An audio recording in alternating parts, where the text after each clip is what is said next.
This gorilla kept asking the zookeeper for a hug. The reason is shocking. The morning air inside the enclosure always carried a specific weight, a thick tapestry woven from the scent of damp peat moss, crushed eucalyptus leaves, and the subtle, musk-heavy aroma of a 400-pound silverback gorilla. On most days, this atmosphere felt grounded, a sanctuary of predictable rhythms and quiet dignity. But on this specific Tuesday, the air felt fractured. Marcus, a seasoned keeper whose hands bore the calluses of 20 winters spent caring for great apes, stood just beyond the reinforced glass, his breath fogging the pane in short, anxious puffs. Across the expanse of the indoor habitat, illuminated only by the pale, slate-gray light of a drizzling dawn, sat Kojo. Kojo was usually a titan of stoic composure, a majestic leader whose very presence commanded the room. Today, however, his massive shoulders were hunched forward, casting a long, distorted shadow against the concrete wall. His amber eyes, usually sharp and observational, were clouded with an uncharacteristic, frantic desperation. Suddenly, the giant stood, the leather-tough soles of his feet slapping against the stone with a sound like a muffled drumbeat. He did not charge, nor did he display the traditional signs of territorial dominance. Instead, he approached the keeper's barrier with a slow, deliberate cadence, his massive chest pressing directly against the mesh. He raised his colossal arms, wrapping them around his own torso in a clear, universal gesture, before extending one enormous, leather-textured hand toward Marcus. His fingers curled slightly, tapping the metal partition with a gentle, rhythmic insistence. It was a plea, clear and unmistakable. He was asking for a hug. He had been asking for 3 days straight, refusing his favorite sweet potatoes, ignoring the enrichment puzzles, and abandoning his troop. It was a behavior that defied every law of natural instinct, an anomaly that sent a cold shiver down Marcus's spine. A wild silverback does not expose his chest. He does not beg for vulnerability. Yet here Kojo was, pouring his soul through the wire, trapped in a silent agony that no one could decipher. Before we dive deeper into this extraordinary mystery and uncover the breathtaking reason behind Kojo's heartbreaking behavior, take a brief moment to join our community. If you believe that the bond between humans and animals holds secrets we are only just beginning to understand, please hit that like button, subscribe to the channel, and turn on notifications so you never miss a story. We would love to know who is sharing this journey with us today, so please leave a comment below telling us exactly where in the world you are watching from and what time it is there right now. Your support allows us to keep bringing these powerful, true stories to life. To truly understand the gravity of Kojo's plea, we have to travel back nearly 15 years to the day a scrawny, orphaned infant arrived at the sanctuary. The air that afternoon had been thick with the scent of wood smoke and dried grass, a harsh contrast to the lush canopy Kojo had been stolen from. His fur was matted, smelling of fear and the metallic tang of old transport cages. Marcus had been the one to reach into the crate, offering a warm fleece blanket and a bottle of specialized milk. In those early, fragile months, their bond was forged not through words, but through the primal language of touch and sensory reassurance. Marcus spent nights sleeping on a cot just outside the nursery enclosure, the rhythmic sound of his breathing serving as a steady anchor for the traumatized infant. As Kojo grew, moving from the soft wood shavings of the nursery to the sprawling, sun-drenched grass of the main habitat, that foundation of absolute trust remained unbroken.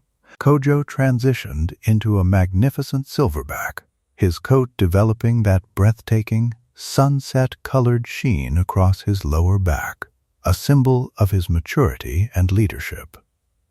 He ruled his troop with a gentle firmness, ensuring the young ones were protected and the females were respected.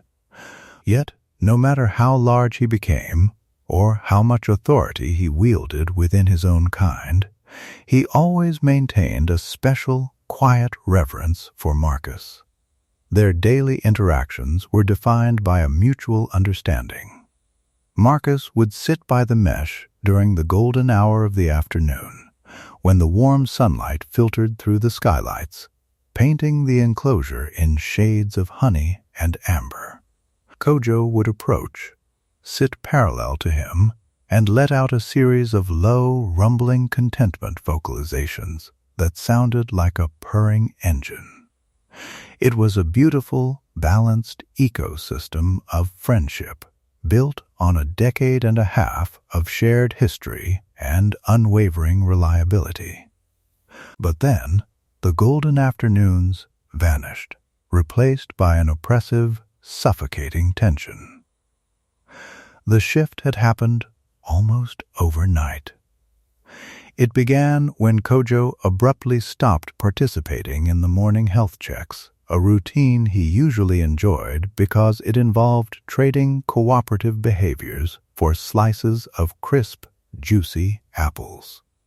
Instead of presenting his hands or feet for inspection, Kojo began to exhibit this relentless, obsessive desire for physical contact with Marcus. The low contentment rumbles were replaced by a high-pitched, anxious whimpering that sounded devastatingly human. When Marcus would approach the mesh to offer a piece of fruit, Kojo would let the food fall into the dirt, entirely unprompted by appetite. Instead, he would press his entire side against the barrier, reaching his long arms out, attempting to drape them over Marcus's shoulders through the specialized training gaps. The sanctuary's veterinary staff and senior behaviorists were called in, their faces grim as they huddled in the observation corridor, the scent of stale coffee and industrial disinfectant hanging heavily in the air. They watched through binoculars as Kojo walked in tight, agitated circles, his breathing shallow and rapid, before returning to the mesh to repeat his desperate gesture. The experts debated fiercely, their voices hushed, but laced with growing panic. Was it a neurological shift? A sudden, severe psychological regression triggered by an unseen environmental stressor? They checked the air quality, scrutinized the water filtration systems, and analyzed the behavior of the other gorillas, but everything else was perfectly normal. The rest of the troop moved through the humid, tropical air of the indoor habitat with their usual calm, leaving Kojo isolated in his private storm.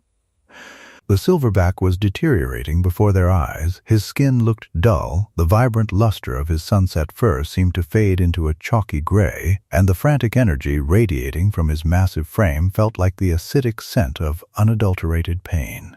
Marcus felt a profound sense of failure washing over him, a heavy, suffocating guilt that settled deep in his chest as he realized that the animal he loved more than anything was screaming for help in a language he simply could not comprehend. The breaking point arrived on the fourth afternoon, under a sky darkened by the heavy, humid promise of a severe summer rainstorm.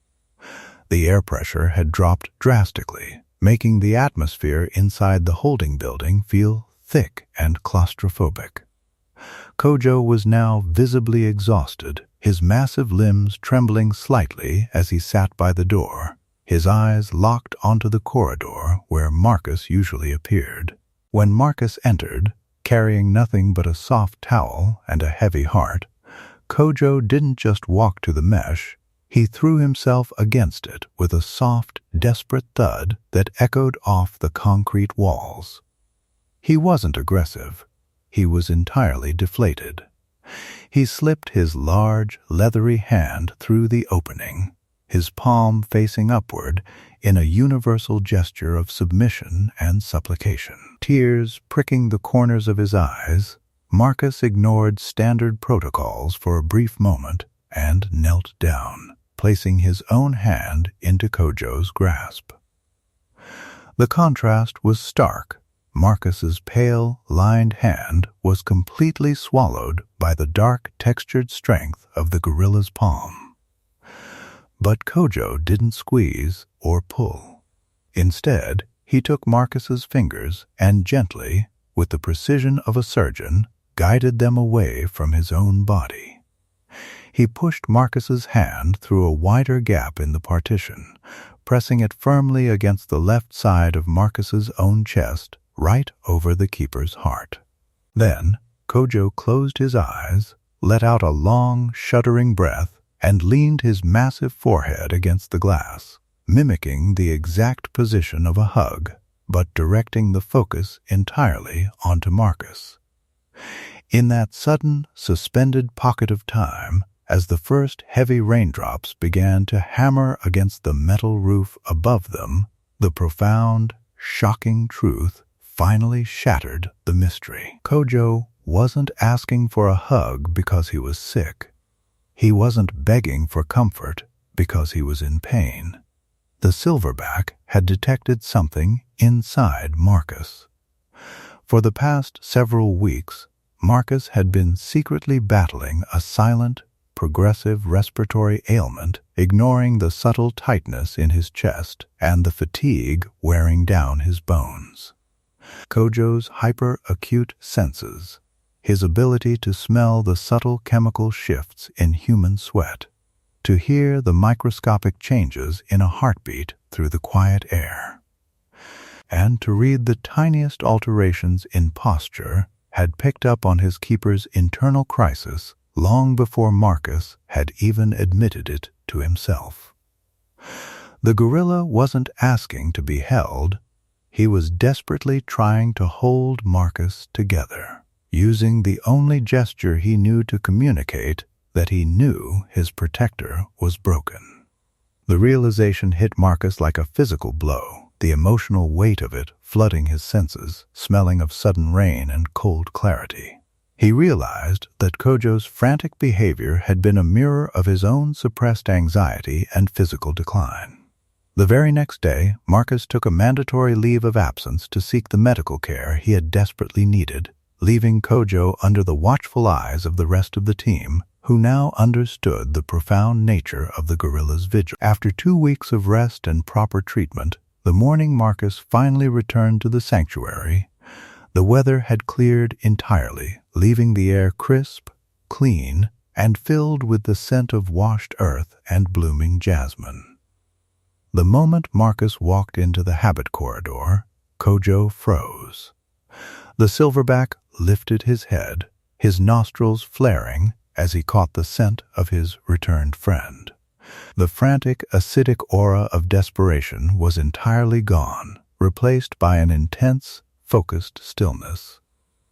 Kojo walked over to the barrier, his movements light and unburdened. This time, there was no whimpering, no frantic tapping.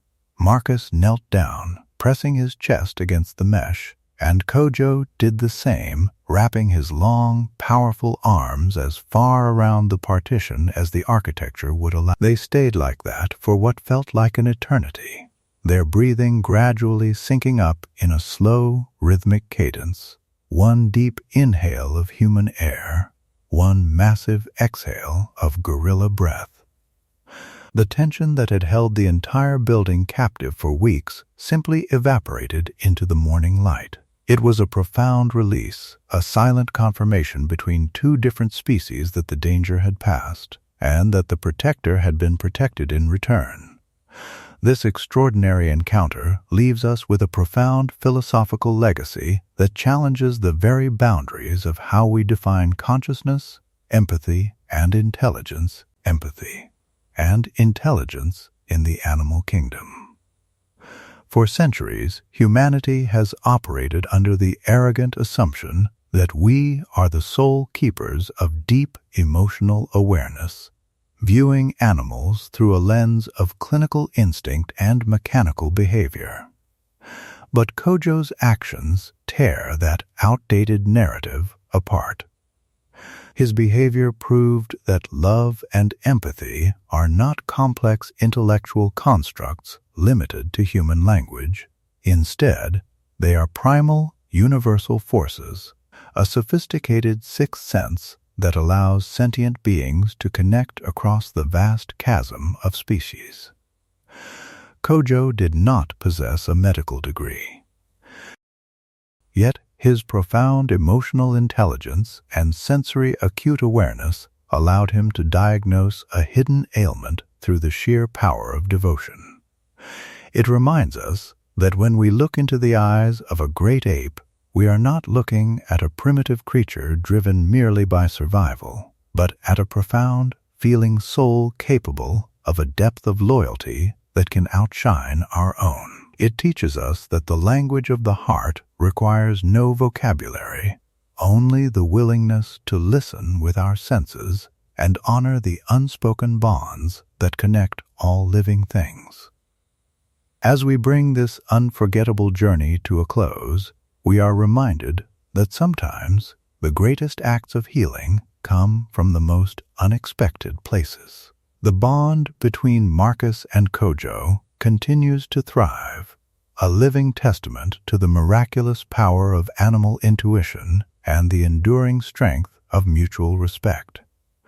If Kojo's beautiful protective spirit touched your heart today, please take a moment to give this video a thumbs up, subscribe to our channel, and share this story with someone who needs to believe in the magic of connection today.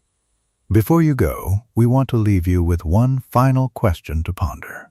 Have you ever experienced a moment where an animal seemed to know exactly what you were feeling or what you needed, completely defying logic? Tell us your incredible stories in the comments below. We read every single one. Thank you for watching, and may you always find comfort in the unspoken languages of the world.